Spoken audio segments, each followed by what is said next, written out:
يا أيها الذين آمنوا قوا أنفسكم وأهليكم نارا আল্লাহ তাআলা বলেন, হে ঈমানদারেরা, কু আনফুসাকুম ওয়া আহলিকুম নারা,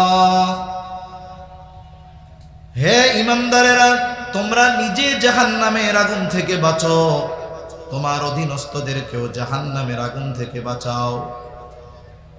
এই আয়াতের মধ্যে যতগুলো মেসেজ পাওয়া যায়, যতগুলো নির্দেশনা পাওয়া যায়, এর মধ্যে অন্যতম একটি নির্দেশনা সন্তান প্রতিপালন। ঈমানদারদেরকে উদ্দেশ্য করে আল্লাহ তাআলা বলেন, হে ঈমানদারেরা, নিজে জাহান্নামের আগুন থেকে বাঁচো, অধীনস্থদেরকে জাহান্নামের আগুন থেকে বাঁচাও।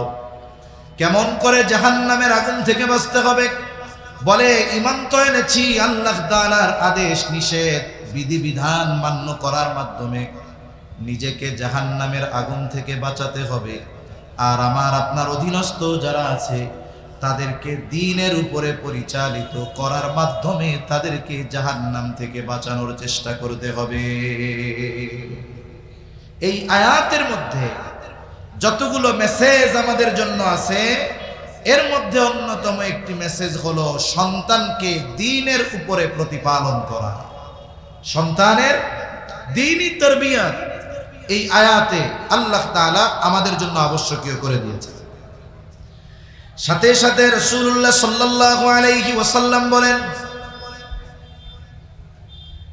কুল্লুকুম রাঈনা ওয়া কুল্লুকুম মাসউলুনা আন রাইয়াতিহি, তোমরা প্রত্যেকেই দায়িত্বশীল, প্রত্যেককেই তার দায়িত্বের ব্যাপারে জিজ্ঞাসা করা হবে। নবীজি সাল্লাল্লাহু আলাইহি ওয়াসাল্লাম বলেন, রাষ্ট্রনেতা একজন দায়িত্বশীল, সে তার দায়িত্বের ব্যাপারে জিজ্ঞাসিত হবে। একজন পুরুষ তার পরিবার পরিজনের ব্যাপারে দায়িত্বশীল, সে তাদের ব্যাপারে জিজ্ঞাসিত হবে। এক কথায়, আমার আপনার অধীনে যারা আছে, আমার আপনার অধীনস্থ যারা আছে, তাদের প্রত্যেকের ব্যাপারে কিয়ামতের ময়দানে যার সামনে আমাকে আপনাকে জবাবদিহিতার কাঠগড়ায় দাঁড়াতে হবে, তিনি কে? এই যে অধীনস্থদের মধ্যে অন্যতম সন্তান, এই সন্তানের ব্যাপারে আল্লাহ কিয়ামতে আমাকে জিজ্ঞাসা করবে, আমাদেরকে জিজ্ঞাসা করবে, সন্তানদের দিন শিখাইছিলা? যদি সেই দিন আমি আপনি দুনিয়ায় সন্তানকে ইসলামী তারবিয়াতের আলোকে, ইসলামের আলোকে তাকে প্রতিপালন না করে থাকি, দ্বীনের উপরে যদি তাকে আমি আপনি প্রতিপালন না করে থাকি, সেই দিন যেই সন্তানকে আপনি শহরের সবচাইতে দামি স্কুলে পড়িয়েছেন, যেই সন্তানকে আপনি আপনার সবচাইতে দামি পোশাকগুলো কিনে দিয়েছেন, ওই সন্তান দুনিয়ার বুকে তাকে দ্বীনি তারবিয়ত না দেওয়ার কারণে কিয়ামতের দিন আপনার আমার দিকে অভিযোগের আঙ্গুল তুলবে। কি বলবে? রব্বানা ইন্না আতা'না সাদাতানা ওয়া কুবারানা ফাআদাল্লুনাস সাবিলা রব্বানা আতিহিম যি'ফাইনি মিনাল আযাবি ওয়াল'আনহুম লা'নান কাবীরা। ওই দিন হয়তো ওই হতভাগা পিতার সন্তান তার বাবার ব্যাপারে আল্লাহ তাআলার কাছে অভিযোগ করে বলবে, ও আমার রব, ইন্না আতা'না সাদাতানা ওয়া কুবারানা, আমরা আমাদের নেতাদের অনুসরণ করেছি, বড়দের আনুগত্য করেছি, আজকে যে আমাদের এই পরিণতি, এর জন্য তো আমি দায়ী না। সন্তান হয়তো পিতার ব্যাপারে বলবে, আল্লাহ, আজকে আমি জাহান্নামী হওয়ার কারণে আমার পিতা দায়ী। কর্মী হয়তো বলবে, জাহান্নামী হওয়ার কারণে আমার নেতা দায়ী। এইবার তারা আল্লাহ তাআলার কাছে আরেকটু তাদের ব্যাপারে বলবে, রব্বানা আতিহিম যি'ফাইনি মিনাল আযাব। ও রব, যেহেতু আমাদের এই করুণ পরিণতির জন্য দায়ী তারা, সুতরাং আপনি তাদের আযাবরে দ্বিগুণ করে দেন। একথা কিয়ামতের দিন সন্তান তার বাবার ব্যাপারে কার কাছে বলবে? জোরে বলেন। যদি আমি আপনি সন্তানকে দ্বীনের উপরে গড়ে না তুলি, আশা করি এতটুকু কথার দ্বারা আপনারা অনুধাবন করতে পেরেছেন যে ইসলামের আলোকে সন্তান লালন পালন করা ওই পিতার জন্য, মুমিন পিতার জন্য আবশ্যকীয় এক কর্তব্য, ঠিক কিনা বলেন? এটা ফরজ করতে হবে। এখন আসেন, সন্তানের তরবিয়ত তথা এই প্রতিপালন প্রক্রিয়া শুরু হবে কোথা থেকে? এখন এই বাংলাদেশেও অনলাইনে অনেক কোর্স আছে, সেখানে প্যারেন্টিং শিক্ষা দেওয়া হয়। প্যারেন্টিং মানে এই প্রতিপালন, সন্তান লালন পালন, যে আপনার অবাধ্য সন্তানকে আপনি কিভাবে কথা শোনাবেন, আপনার সন্তান মাদকাসক্ত, একে আপনি কিভাবে পথে আনবেন, এরকম কোর্স আছে, অনলাইন অফলাইনে কোর্স আছে। এবং এই কোর্সগুলো হাই ডিমান্ডের কোর্স। এক একটা কোর্স 30, 40, 50 হাজার টাকা খরচ করে কোর্স করা লাগে, সন্তান লালন পালন শেখা লাগে। অথচ ইসলাম সন্তান লালন পালন আমাদেরকে কোরআন সুন্নাহর আলোকে শিক্ষা দিয়েছে। জাগতিক থিঙ্ক হলো, জাগতিক চিন্তা হলো সন্তান দুনিয়ায় আসার পরে সন্তানের তারবিয়াত শুরু হবে, এটা হলো জাগতিক চিন্তা। কিন্তু ইসলাম সন্তান তারবিয়াত শুরু করার নির্দেশনা দিয়েছে সন্তান দুনিয়ায় আসার আগে। সুবহানাল্লাহ বলে। তাহলে ইসলামের আলোকে সন্তান প্রতিপালন শুরু হয় সন্তান দুনিয়ায় আসার পর না আগে? জোরে বলেন। এখন এই তারবিয়াত শুরু হয় কোথা থেকে? সন্তানের তারবিয়াত সন্তান জন্মের বহু আগে থেকে। একটা লোক বিবাহ করার আগে থেকে সন্তানের তারবিয়াত শুরু হয়। কেন? কারণ স্বাভাবিক থিঙ্ক হলো এইটা, প্রত্যেকটা সন্তানের উপরে তার মায়ের একটা প্রভাব থাকে, এটাই বাস্তব। কারণ প্রত্যেকটা সন্তানের প্রথম শিক্ষার জায়গা হলো তার মা। এই যে আমরা বাংলায় কথা বলি, বলেন তো এটা আমাদের কি ভাষা? জোরে বলেন, কি ভাষা? এখন বাচ্চারে কি শুধু তার মা কথা শিখাইছে নাকি? আমরাও তো শিখাইছি, ঠিক কিনা? পিতৃভাষা কেন বলে না? বলে সন্তান মূলত কথাগুলো শিখে তার মায়ের জবান থেকে, তার মার থেকে শুনে শুনে কথা শিখে। এই জন্য যেই ভাষায় কথা বলে মায়ের থেকে শিখে, ওটাকে পিতৃভাষা বলা হয় না, ওটাকে মাতৃভাষা বলা হয়। মায়ের থেকে কথা শিখে, আচার আচরণ আখলাক সব কিছু তার মায়ের থেকে সন্তানের মধ্যে আসে, এটা স্বাভাবিক এক প্রক্রিয়া। এজন্য ইসলাম বিবাহ থেকে সন্তান তারবিয়াতের প্রস্তুতি নিতে বলেছে। কারণ সন্তান মায়ের গর্ভে অবস্থান করবে, মার থেকে তার মূল তারবিয়াত শুরু হবে। এই জন্য রাসূলুল্লাহ সাল্লাল্লাহু আলাইহি ওয়াসাল্লাম বলেন, তুনকাহুল মারআতু লিআরবাঈন, 4টি জিনিস দেখে, 4টি গুণের কারণে বিবাহ করা হয়। নারীদেরকে মানুষ 4টি গুণ দেখে বিবাহ করে। 1 নাম্বার লিমালিহা, দেখে যে ওই মহিলার বা ওই মেয়ের মাল কত আছে, টাকা পয়সা কত আছে, সে ধনী কিনা এটা দেখে।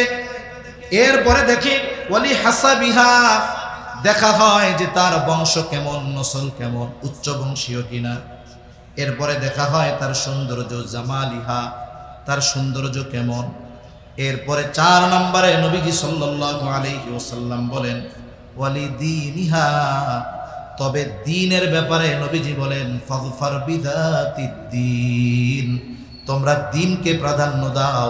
কারণ বাকি 3টা যদি কোনো নারীর মধ্যে থাকে, তার মধ্যে যদি দ্বীন না থাকে, তাহলে প্রকৃতপক্ষে উত্তম চরিত্রবান মহিলা সে হতে পারে না। এখন এর বিপরীত, এখন কেউ মাল দেখে, কেউ সৌন্দর্য দেখে, দ্বীনকে বানিয়ে ফেলছে অপশনাল, 4 সাবজেক্ট। ওইটা থাক আর না থাক, চেহারা, টাকা আর বংশ ঠিক থাকলে বাকিটা ঠিক হয়ে যাবে, এরকম বলে না অনেকে? মেয়ে সুন্দর আছে, নামাজ কালাম পারে না, তাতে কি, শিখায় লইস, বলে না এরকম? বলে। কিন্তু দেখা যায় শিখাইতে গিয়া উল্টা তার অবস্থা খারাপ হয়ে যায়।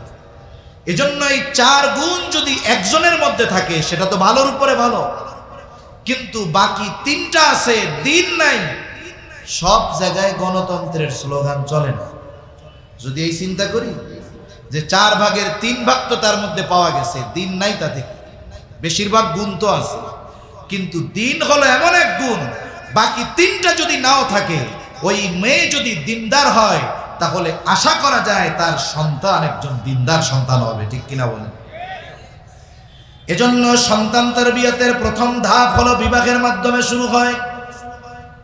এজন্য রাসূল আকরাম সাল্লাল্লাহু আলাইহি ওয়াসাল্লাম বিবাহের ক্ষেত্রে দিনদারিত্বকে প্রাধান্য দিতে বলেছেন। এরপরে বিবাহ সম্পাদন হয়ে গেল। এরপর আল্লাহ তাআলার কাছে নেক সন্তানের জন্য দোয়া করা।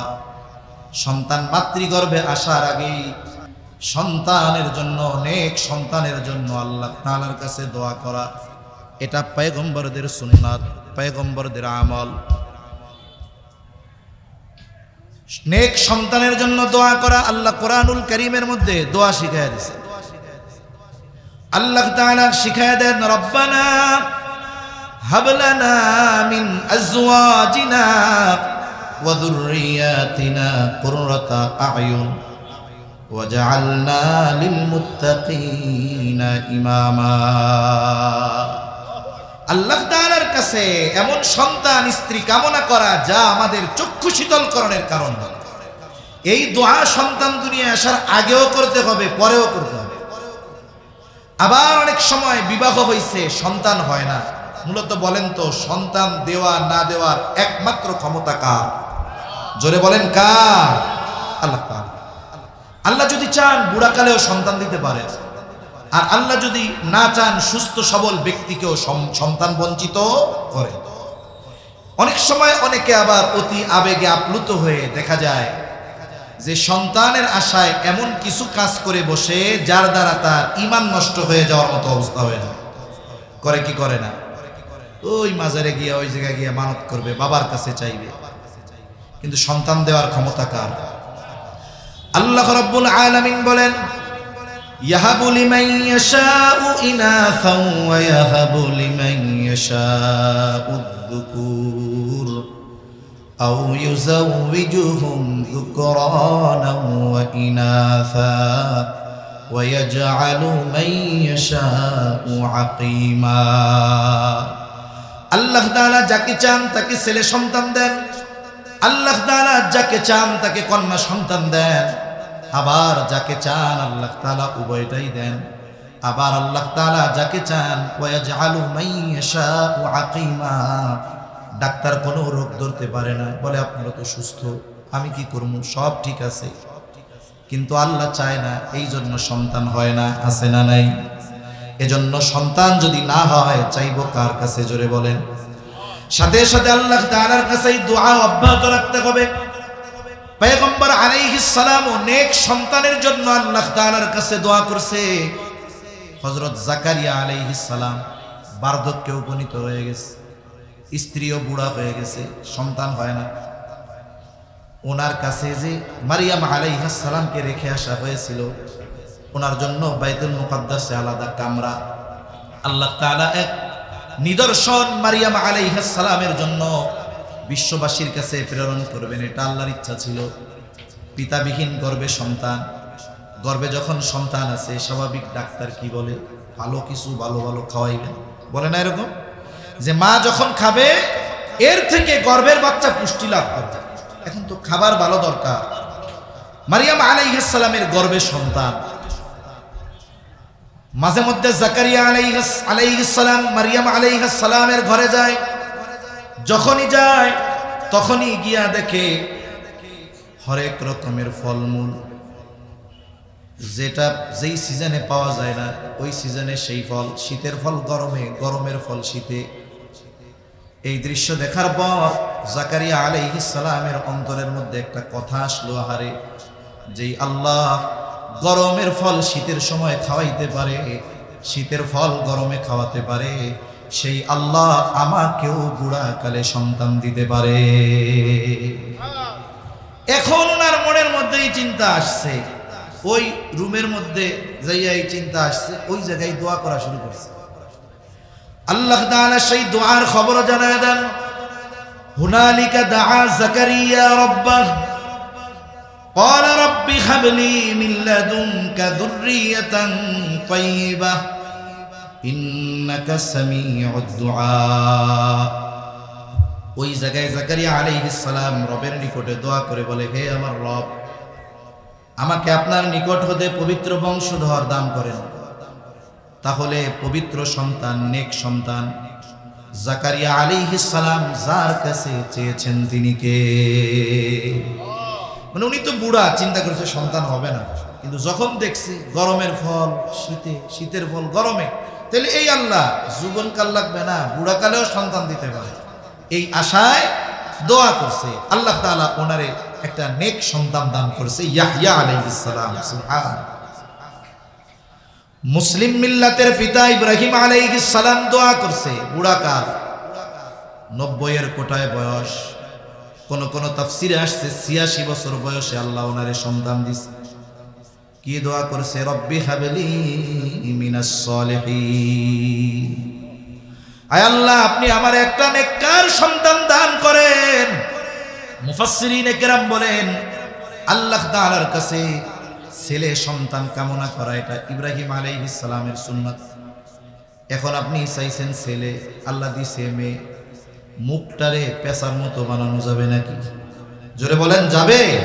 কারণ আগেই বলছি ছেলে হোক মেয়ে হোক যিনি দেন তিনি কে? তার মানে আল্লাহর ফয়সালার ব্যাপারে আমি আপনি অসম্ভব। চাইছি ছেলে, দিছে মেয়ে, কারণ চাইছি কার কাছে? জোরে বলেন না কার কাছে? এই আল্লাহর নাম নিতে কষ্ট হইতেছে, তাকবীর দেন, নারায়ে তাকবীর, বলো না নারায়ে তাকবীর, নারায়ে তাকবীর। তাহলে আল্লাহর কাছেই তো ছেলে চাইছি, যে আল্লাহর কাছে ছেলে চাইছি সে আল্লাহই মেয়ে দিছে, তাহলে রাগ হওয়ার কোনো সুযোগ আছে? সুযোগ নেই। ইব্রাহিম আলাইহিস সালাম দোয়া করেছে রব্বি হাবলি মিনাস সালিহিন, রব আমাকে একটা নেককার সন্তান দেন। আল্লাহ তাআলা জবাব দেন ফাবাশশারনাহু বিগুলামিন হালিম, আমি তাকে একজন সহনশীল সন্তানের সুসংবাদ দিলাম। সুবহানাল্লাহ বলেন। বয়স কত তখন? 86। আল্লাহ সন্তান দিছে একটা, এই সন্তানকে আল্লাহ বলছেন হালিম, আমি তাকে সহনশীল একটি সন্তান দান করলাম। এই সহনশীলতা এই সন্তানের মধ্যে ক্ষুদ্র বয়সে কতটুকু ছিল সেটাও আল্লাহ জানায় দেন। ফালাম্মা বালাগা মাআহুস সা'য়া ক্বালা ইয়া বুনাইয়া ইন্নী আরা ফিল মানামি আন্নী আযবাহুকা ফানজুর মাযা তারা ক্বালা ইয়া আবাতি ইফআল মা তু'মার সাতাজিদুনি ইনশাআল্লাহু মিনাস সাবিরিন।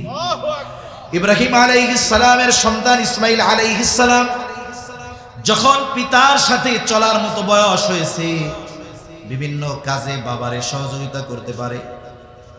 একটা বাচ্চা যখন একেবারে সদ্য ভূমিষ্ঠ দুধের শিশু হয়, দুধের শিশু বলে এর প্রতি যতটুকু মায়া, বাচ্চাটার যখন 2-3 বছর বয়স হয়ে যায়, সাথে সাথে চলে, ঘাড়ের উপরে চলে, কোলে নিয়ে চলা যায়, একটু পরপর খালি আব্বু আব্বু করে বলে। ওই দুগ্ধপোষ্য শিশুর চাইতে হাত ধরে চলে, আব্বু আব্বু ডাকে। এই ধরনের সন্তানদের প্রতি মায়া মোহাব্বত বেশি হয় না কম হয়? সন্তান যখন চলতে পারে সাথে, এইরকম এক বয়স আল্লাহ তাআলা ওই যে বলছে আপনারে তো হালিম এক সন্তান দিছি, এটা কেমন হালিম এবার এটার পরীক্ষা দেখেন, আপনারে সহ পরীক্ষা নিতেছে। এইবার আল্লাহ তাআলা ইব্রাহিম আলাইহিস সালামকে স্বপ্নে দেখাইলেন। স্বপ্নে দেখছে যে তিনি তার সন্তানকে জবাই করতেছে।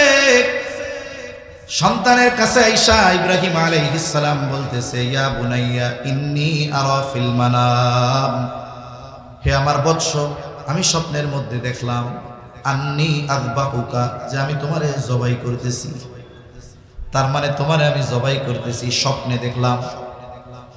ইসমাঈল আলাইহিস সালাম পয়গম্বরের সন্তান, স্বপ্ন আমরা দেখতেই পারি, কিন্তু ওই সাথে চলা বালক এখনই বুঝতে পারছে যে আমার বাপ যে স্বপ্ন দেখছে এটা সাধারণ স্বপ্ন না।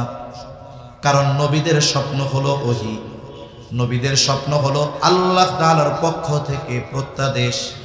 ছেলেও বুঝতে পারছে এটা নিছক কোনো স্বপ্ন নয়, বরং আমাকে জবাই করার আদেশ যিনি দিয়েছেন তিনি কে?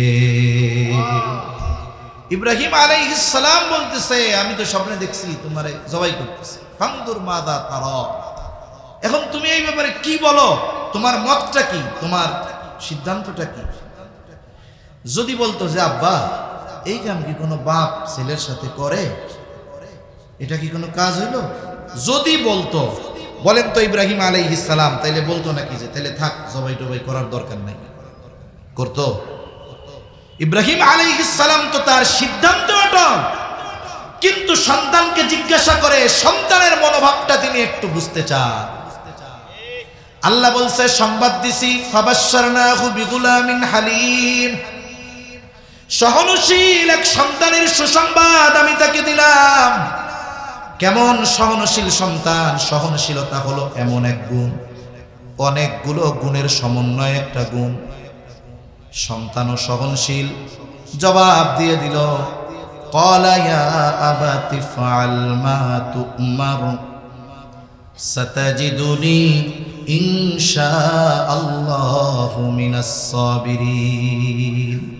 হে আমার পিতা, আপনি যেই ব্যাপারে আদিষ্ট হয়েছেন, যেই ব্যাপারে আপনি আল্লাহর পক্ষ থেকে নির্দেশনা প্রাপ্ত হয়েছেন, আপনি এটা করেন।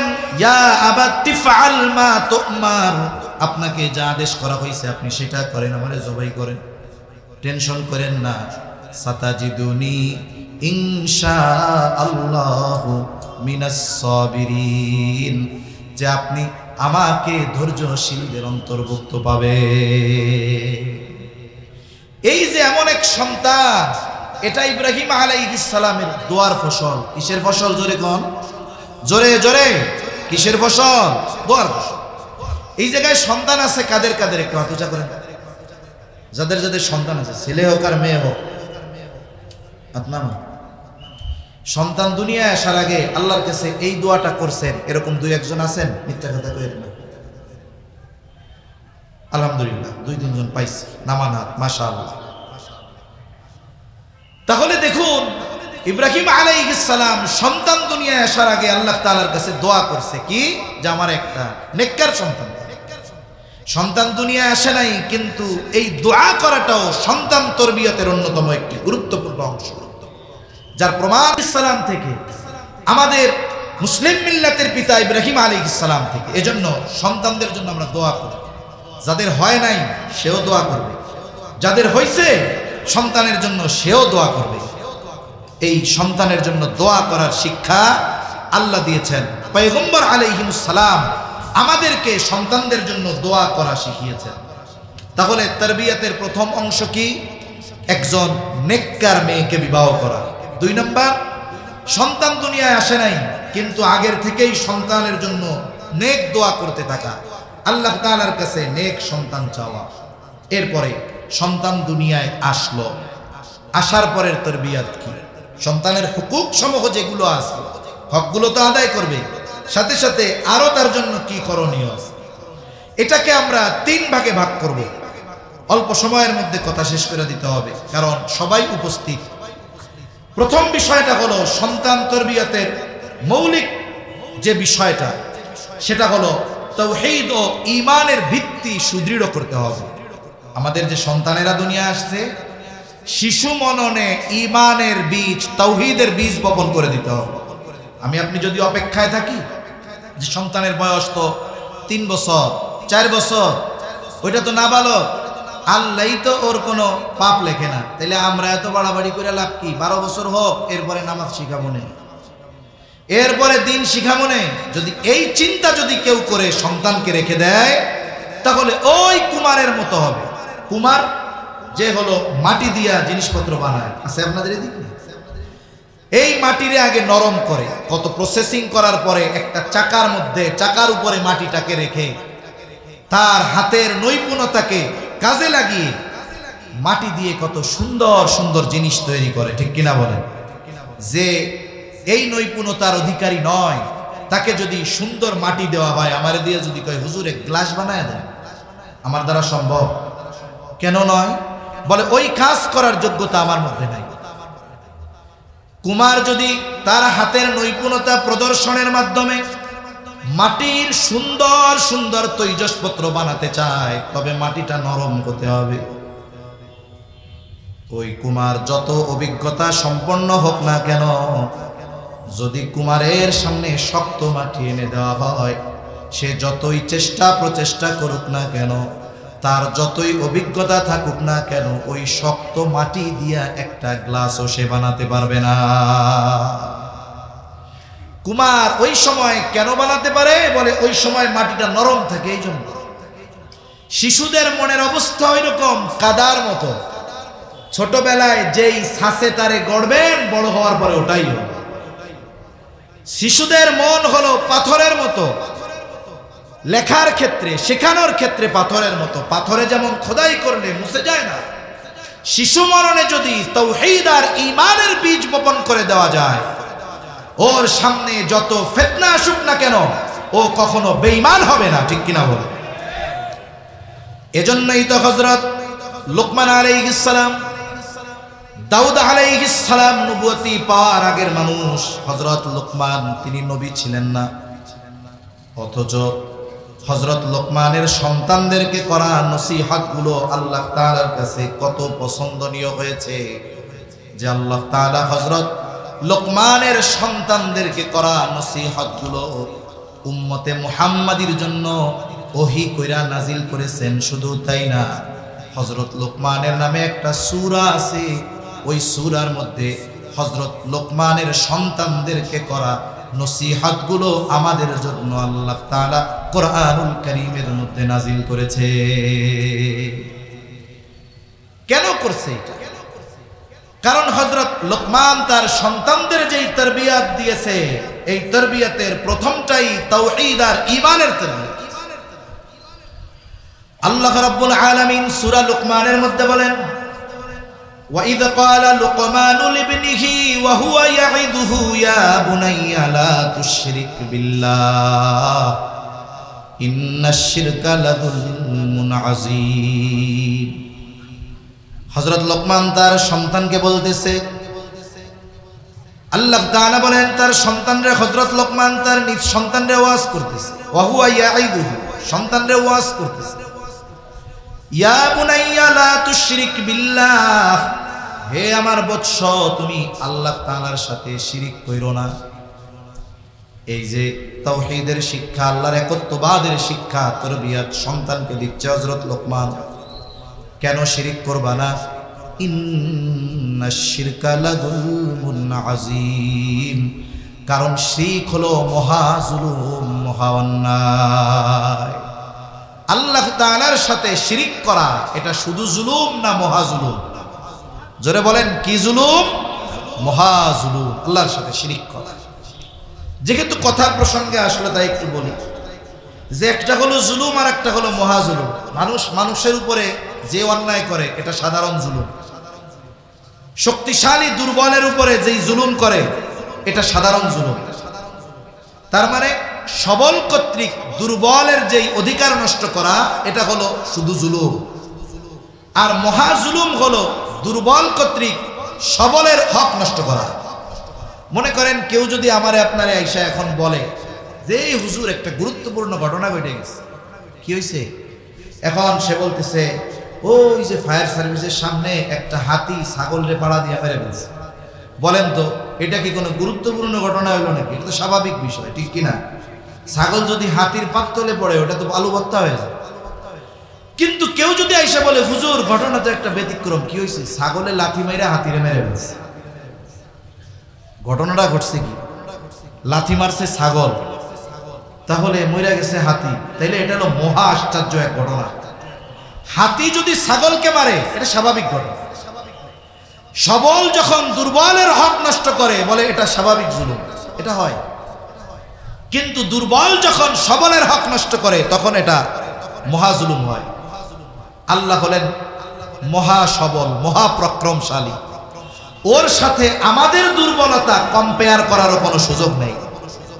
অথচ আমরা এত ক্ষুদ্র নগণ্য হয়ে শিরিক করার মাধ্যমে জুলুম করি কার উপরে? আল্লাহর হক নষ্ট করি আর কি। কারণ হকের কথাও আল্লাহর হকের কথাও কোরআন হাদিসে আসছে। আল্লাহর হক হলো ওয়াবুদুল্লাহ ওয়ালা তুশরিকু বিহি শাইআ। আল্লাহর হক হলো তার ইবাদত করা, তার সাথে শিরিক না করা। এই জন্য কোন ব্যক্তি যখন আল্লাহ তাআলার সাথে শিরিক করে, বলেন তো সে শুধু অন্যায় করে নাকি মহা অন্যায় করে?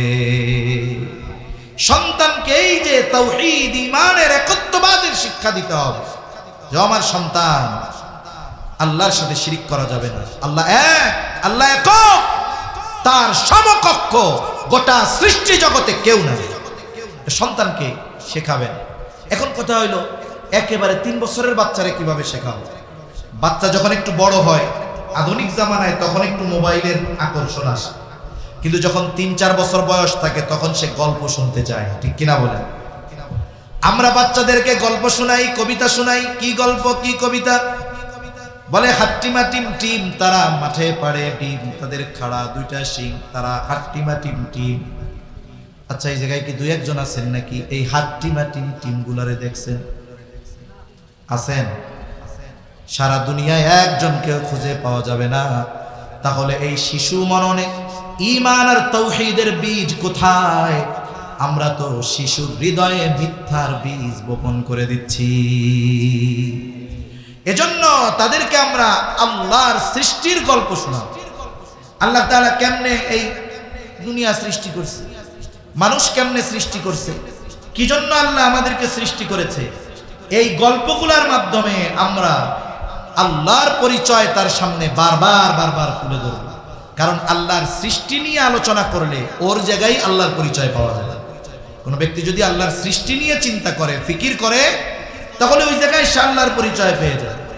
ঘুমানোর আগে বাচ্চারা গল্প শুনতে চায়, নবীজির সিরাত থেকে গল্প শোনান, নবীজির শৈশবকালের গল্প শোনান। ছোট ছোট বাচ্চাদেরকে নবীজির ওই এতিম সময়, যখন তার মাও নাই বাবাও নাই, ওই সময়ের গল্পগুলা বললেন। আপনার আমার কঠোর হৃদয়ে ওই কথাগুলো রেখাপাত না করতে পারে, কিন্তু ছোট্ট বাচ্চাদেরকে একটু হৃদয় দিয়ে বলেন, দেখবেন ওর চোখের কোণায় রহমতের নবীর মায়ায় পানি ছলছল করতেছে, ঠিক কিনা বলেন? এই যে সিরাতের গল্পগুলা তারে শোনায় ঘুম পাড়ান, নবীর সাথে পরিচয় করায় দেন, আল্লাহর সাথে পরিচয় করায় দেন। তারপরে শেখান যে কোনো কিছু আল্লাহর কাছে চাইতে হয়, কোনো কিছু চাইতে হয় আল্লাহর কাছে। তুমি যদি ভবিষ্যতে কোনো কিছু করতে চাও, বলা তো যায় না কি বিপদ আছে, তুমি এই জন্য ইনশাআল্লাহ বলবে। এখন তুমি কালকে স্কুলে যাবা, কেউ যদি জিজ্ঞাসা করে তুমি বলবা ইনশাআল্লাহ যাব। এই যে আল্লাহর সাথে তার পরিচয় ঘটায় দেওয়া হচ্ছে, শিশু মননে আল্লাহর নাম, আল্লাহর পরিচয়ের বীজ যখন বপন করে দেওয়া হচ্ছে, আশা করা যায় ঈমানের গাছ রোপণ হবে, তো আজ অথবা কাল ওই গাছ ফল দিবে ইনশাআল্লাহ, ঠিক কিনা বলেন? এজন্য ছোটবেলা থেকেই সন্তান তরবিয়তের অন্যতম অংশ আমরা বানাবো, যে তার ঈমান আর তাওহীদকে সুদৃঢ় করব তার হৃদয়ের মধ্যে। এরপরে সাথে সাথে নৈতিক শিক্ষা ও চরিত্র গঠনের মেহনত করতে হবে। আপনি আমি কোনো শিশুকে আঘাত করে, পিটিয়ে, শাস্তি দিয়ে কোনো কিছু শেখাতে পারবো না। বলে শিশুদের ক্যারেক্টারটা এক ধরনের বানরের মতো। উপমা দেওয়া ঠিক হইল না, তবে একটা গল্প বলবো, এই জন্য বললাম। বানর মানুষের থেকে দেখে দেখে শিখে। এক লোক একটা গাছে দেখছে লেবু, লেবু গাছটার চারদিকে পানি, মধ্যে লেবু গাছ, লাঠি দিয়াও লেবু পড়া সম্ভব না, গাছের মধ্যে বানর ভরা, গিয়াও লেবু পড়া সম্ভব নয়। এক বুদ্ধিমান লোক করছে, লেবু পাড়া লাগবে না, ওরে দিয়া পাড়াম। কেমনে? এইবার হাতে ঢিল ছিল, সে বানরের দিকে নিক্ষেপ করছে। বানর চিন্তা করছে এটা তো ফজিলতের কাজ, কি করা যায়, আমার কাছে তো ঢিল মিল নাই, লেবু ছিঁড়া ওর দিকে মারতেছে। তাহলে দেখুন, বানর এই নিক্ষেপ করার কাজটা নিজ বুদ্ধিতে শিখে নাই, বরং সে দেখে দেখে শিখছে। এজন্য আমি আপনি সন্তানকে যেমন চাই আমাকে তেমন করতে হবে। এজন্য দেখবেন বিড়িখোর বাপের পুলা, ও প্যান্ট পরা শেখার আগে বিড়ি খাওয়া শিখে যায়। আছে না নাই বলেন? আমাদের এলাকায় এক পুলা হাপুর হাটে, এখনো ভালো মতো হাঁটতে পারে না, সাইডে ওর বাবা সিগারেট খেয়ে ফেলায় রাখছে। এখন পোলা দেখছে ওইটা, বাপ তো উঠে গেছে, ছোট বাচ্চা হামাগুড়ি দিয়ে দিয়া ও দুইটান এরকম মারতেছে। চিন্তা করছে আব্বা এই আমল করছে, এটা তো অনেক ফজিলতের আমল, এটা বাদ দেওয়া যাবে না। এই যে বাচ্চাটা যে শিখলো কার কাছ থেকে? এজন্য যদি সন্তানের চরিত্রকে আমরা উত্তম চরিত্রে পরিণত করতে চাই, সন্তানের মধ্যে সত্যবাদিতা, আমানতদারিতা, ন্যায়পরায়ণতা প্রবেশ করাতে চাই, ওই গুণগুলাতে প্রথমে আমাকে আপনাকে গুণান্বিত হতে হবে। আমি আপনি যদি নৈতিকতার গুণে গুণান্বিত হয়ে যাই, আশা করা যায় আমার আপনার ধৈর্য, বিনয়, আচার আচরণ, আমানতদারিতা দেখে দেখে সন্তান এগুলো শিখবে। আমি যদি সন্তানের সাথে মিথ্যা কথা বলি, ও মিথ্যা কথা শিখবে, এটা স্বাভাবিক বিষয়। ছোট বাচ্চার সাথেও মিথ্যা কথা বলা জায়েজ নাই। রাসূল আকরাম সাল্লাল্লাহু আলাইহি ওয়াসাল্লামের কাছে একজন মহিলা আসছে, মহিলা সাথে ছোট বাচ্চা। বাচ্চারা এক জায়গায় যখন অনেকজন হয়, একটু যদি খেলাধুলায় জড়ায় যায় তখন আর বাপ মার কাছে আসতে চায় না। বাচ্চাটা মহিলার থেকে দূরে চলে গেছে। মহিলা বাড়িতে ফিরবে, বারবার বাচ্চাটাকে ডাকতেছে যে আমার কাছে আসো, আসে না। এইবার মহিলা হাতের মুঠ পাকায়া, হাতের মুষ্টিবদ্ধ করে সন্তানের দিকে ইশারা করতেছে, এদিকে আসো, তার মানে আমার কাছে যদি আসো তোমারে মজা দিমু। ছোট বাচ্চা দৌড় দিয়া চলে আসছে।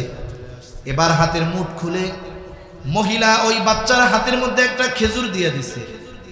রহমতের নবী এই দৃশ্য দেখলেন। এবার মহিলাকে উদ্দেশ্য করে নবীজি সাল্লাল্লাহু আলাইহি ওয়াসাল্লাম বলতেছে, মহিলা শোনো, তুমি যদি এই বাচ্চার হাতে কোনো কিছু না দিতা তাহলে অবশ্যই তুমি মিথ্যাবাদী বলে গণ্য হয়ে যেতা। এইরকম আচার আচরণের মাধ্যমে আমরা বাচ্চাদেরকে মিথ্যা শিখাই। অনেক সময় আমরা মিথ্যা বলতে তাদের উদ্বুদ্ধ করি। স্কুলে আসে নাই, মাদ্রাসায় আসে নাই, পরের দিন আসতে চায় না, ভয় পায়। এখন মা শিখাইয়া দিছে, যে বলবা যে তুমি কালকে অসুস্থ ছিল, তোমার পেটে ব্যথা ছিল। এখন ছোট বাচ্চা স্কুলে আসছে, শিক্ষক ডাক দিছে, এদিকে আসো, কি ব্যাপার, তুমি কালকে স্কুলে আসো নাই কেন? ও তো ভয় পাইতেছে, বলে হুজুর আমার পেটে ব্যথা ছিল।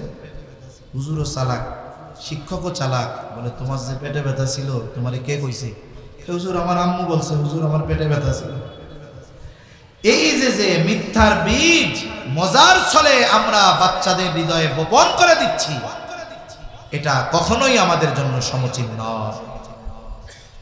এজন্য বাচ্চার নীতি নৈতিকতা এগুলোর ব্যাপারে আমাদেরকে সতর্ক হতে হবে। আমরা যদি নীতি নৈতিকতার ব্যাপারে সতর্ক হই তাহলে বাচ্চারা শিখবে। এই যে দেখেন, নৈতিকতার একটি আমল হলো সালাম প্রদান করা, সালাম দেওয়া। ছোটরা বড়দের সালাম দিবে, এটা নিয়ম। ধরেন বাপকে সন্তান সালাম দিবে। এখন কথা হলো, জামানা তো এমন, পিটাইয়াও সালাম দেওয়ানো যায় না। আমরা ছোটদের কাছ থেকে সালাম আশা করি, কিন্তু এই ছোটরা যে আমাদেরকে সালাম দিবে সেটা শেখাতে হবে কাদের? আমাদের। তাদের এই তরবিয়ত দিতে হবে আমাদের। কেমনে? লাঠি দিয়া পিটাইয়া? সবকিছু লাঠি দিয়া হবে? মনে করেন মাদ্রাসার তালিবুল ইলম রাস্তা দিয়ে হেঁটে যেতেছে, মুরব্বী একজনের সামনে দিয়ে ড্যাং ড্যাং করে যাচ্ছে, সালাম দেয় না। মুরব্বী রাগ হয়ে গেছে, মাদ্রাসায় পড়ে, মুরব্বীদের সালাম দেয় না, দাঁড়া তোর হুজুরের কাছে গিয়া বিচার দিয়ে আলো, তোর শিক্ষকের কাছে বিচার দিব। সালাম দিলি না, আবার লাফায় লাফায় সামনে দিয়া যাস। বিচার দিচ্ছে শিক্ষকের কাছে। শিক্ষক ছাত্ররা ডাকছে, একটু শাসন করছে, মনে করেন একটু পিটানি দিছে। পিটানি কেন দিছে? ওই মুরব্বীর সালাম না দেওয়ার কারণে। এই যে সাজা দিল, পরের দিন দেখা হলে সালাম দিবে কি দিবে না? দিবে। আর মনে মনে বলবে, আল্লাহ এই বুড়াটা মরে না কেন, ওই সালাম দেই নাই বুঝলা, আমার হুজুরের কাছে বিচার দিচ্ছে, আসসালামু আলাইকুম, আল্লাহ ও যেন মরে তাড়াতাড়ি। আপনি সালাম পাইলেন ঠিক, কিন্তু দোয়া মূল কিন্তু ওইটা যেন তাড়াতাড়ি মরে। কিন্তু যদি আমি আপনি এইটা না কইরা ওই ছোট বাচ্চা লাফায় লাফায় যাচ্ছে, আমি যদি একটা হাসি দিয়া বলতাম আসসালামু আলাইকুম, একদিন, দুই দিন, তিন দিন, চতুর্থ দিন আপনি আমি রাস্তা দিয়ে যাব, বাচ্চাটাই মাঠের মধ্যে খেলা করবে, ওর নজরে যখন পড়বে ওই যে মুরব্বী হেঁটে হেঁটে যাচ্ছে, আমারে 3 দিন সালাম দিছে, আমি দিতে পারি নাই। ও দৌড় দিয়া পেছন দিয়া জামা টান দিয়া হইলেও বলবে, দাদা আসসালামু আলাইকুম। ওই যে বিচার দিয়া আপনি সালাম পাইছিলেন আর সালাম দিয়া যে সালাম পাইলেন, বলেন তো 2 সালামের মধ্যে তফাৎ আছে না নাই? সেজন্য সন্তান তরবিয়তের সিস্টেম ভিন্ন। ছোট বাচ্চাদেরকে সব সময় পিটায় শেখানো যায় না। এজন্য আমি আমার বাসায় যখন যাব, ঘরে ঢুকতে সালাম দিই। বেটারা অনেক সময় মনে করে মহিলাদের সালাম দিন ইজ্জত থাকবো। আরে বাইরের মহিলারে সালাম দেওয়ার দরকার নাই, আপনার ঘরের মহিলারে সালাম দেন, আপনার ওয়াইফকে সালাম দেন, বোনকে সালাম দেন, মাকে সালাম দেন। ছোট্ট বাচ্চা দরজা খুলে দিচ্ছে, এই ছোট বাচ্চাকে আপনি সালাম দেন। একদিন দেখবেন আপনি ঘরের কলিং বেল দিয়েছেন, ঘরে ঢুকে আপনি তারে সালাম দিছেন, ও রাগ হয়ে যাবে, বলবে আব্বু তুমি বাইরে যাও, আবার কলিং বেল দাও, আমি দরজা খুলবো, আগে সালাম দিব, কিন্তু তুমি আমাকে আগে সালাম দিতে পারবা না। এই শিক্ষাটা আমি আপনি তাকে শাস্তি দিয়ে শেখাতে পারবো না, এটা শেখাতে হবে আমার আপনার আচরণের মাধ্যমে।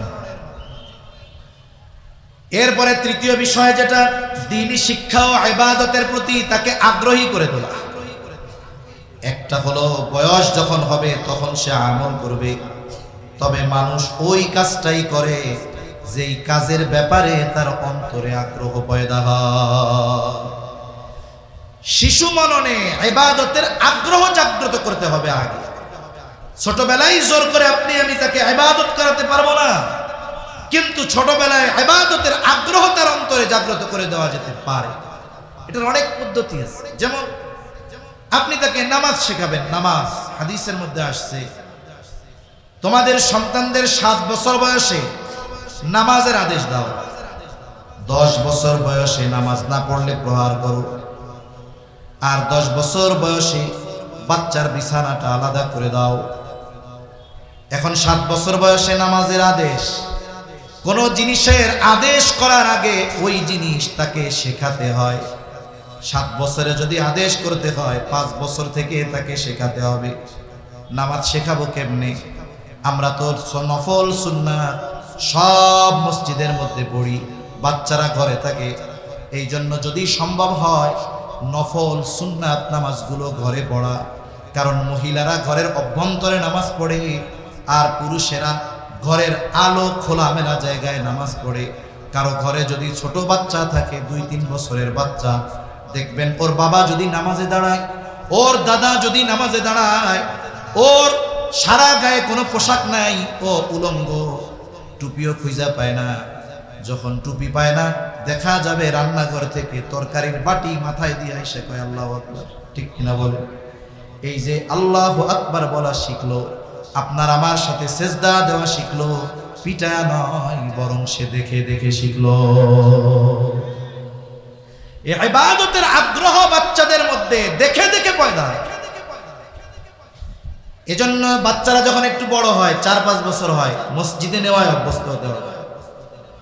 আমাদের দেশের অবস্থা হলো, বাচ্চারা একটু মসজিদে গিয়ে যদি চেঁচামেচি করে, নামাজের খুশু খুজু নষ্ট হয়ে যায়। ঠিক না?